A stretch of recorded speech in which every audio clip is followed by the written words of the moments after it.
So this Let's guy go for it. writes, after Bruen, why should any of us worry about anything? Constitutional carry any way I want, right? Right? How can it be otherwise? And if we give them anything, we're giving up what we already have. I'll volunteer to be arrested and be the one to stand up for us all. Just let me know where and when. And basically, this guy, who wrote this email, wonderful guy, maybe not as engaged as far as what's going on, in the courtroom and other Second Amendment areas. But this attitude is kind of the attitude post-Bruen and post-Trump election, where Second Amendment advocates are going, hey, problem solved. Why do we have to? What's the point of even having a Second Amendment organization anymore? Why do I even have to try? Everything's done with. What are your thoughts on that? And are you seeing it too? Well, just for the sake of argument, we'll call this individual Mr. Spartacus, and I appreciate your zeal, Mr. Spartacus. Like, you want to volunteer and do this, God bless you. I'll write about you all day, every day. But the unfortunate thing is I'll also be writing about your sentencing, your conviction, and your prison time if you go and do this in a state like California. Because just because the precedent is there, that does not mean that it's being respected. Don't forget that when Brown versus Board of Ed occurred in the early 50s or whenever that was, it took almost a full decade before this stuff got put into statute by law. And look, we're still fighting that fight, and that's a civil rights fight, is it not? So that happened, in the 50s. The last Brown versus Board of Ed, and a lot of people don't realize this, Brown versus Board of Ed, there was, I think, 3 Brown cases. 3. And the third one only wrapped up in the 90s. Okay, so let that sink in. So here we are with a Bruen case right now. So we had Heller, we had McDonald, we had Catano, and we've had Bruen. And the absolute warp speed of rights returning that has happened in the wake of that is actually dwarfing what happened in Brown versus Board of Ed.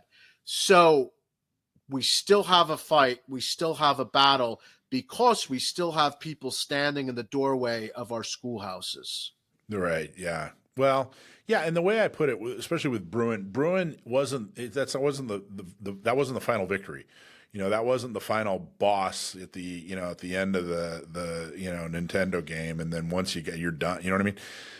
Bruen was an extremely powerful tool that they handed the Second Amendment community and said, "Here, go to work." Now you actually have, a true weapon that's effective that you can use, across the board. I thought it was funny, within hours of him sending that email, and I wrote him back and politely explained, hey, here's what's going on. I mean, I'm not making fun of this guy or anything like that. He echoes. No, not at all. Guy. And a lot of people don't understand the minutia behind it. It's complicated. Yeah.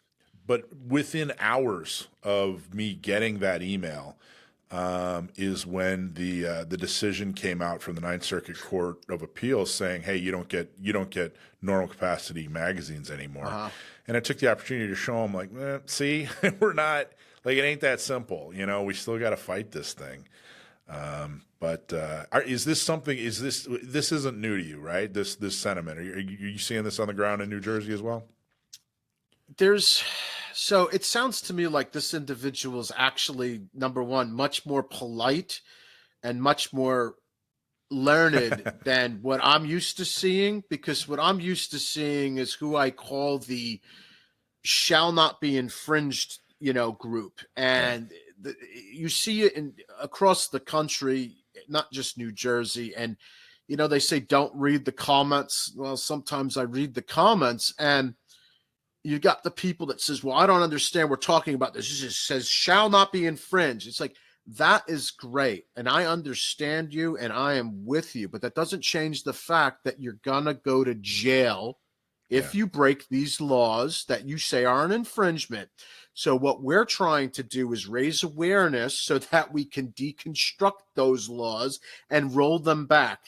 Sometimes it's going to be slow, sometimes it's going to be fast, and sometimes we're going to go backwards.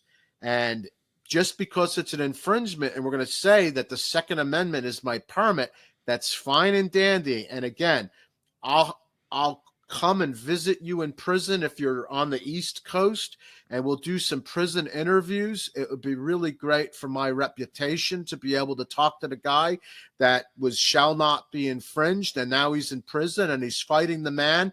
And by the time we litigate our way out of it, your sentence will be up, and then hopefully we could get you a pardon one day down the line. I mean, that's the way I see it. Yeah, really. Exactly. All right. I think that's well put, well said. Hey, everybody. Thanks for watching. I'm Michael from Gun Owners Radio. If you liked what you saw, please don't forget to like, subscribe, share, and make a comment. Help us out. Go to gunownersradio.com. Thanks for watching.